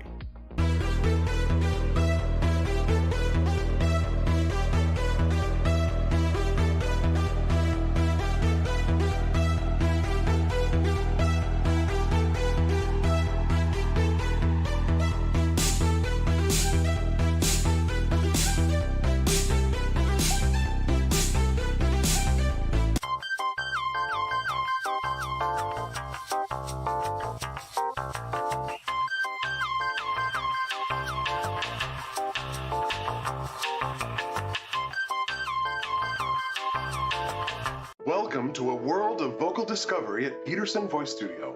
I'm Justin Peterson, here to guide your musical journey. Envision a place where your voice reaches new heights, where every note tells a story. We embrace all singers, from the enthusiastic shower vocalists to aspiring stars, ensuring each voice finds its unique rhythm and tone. Are you ready to elevate your voice? Visit petersonvoicestudio.com and sign up for remote lessons tailored just for you. Let's begin this melodious journey together.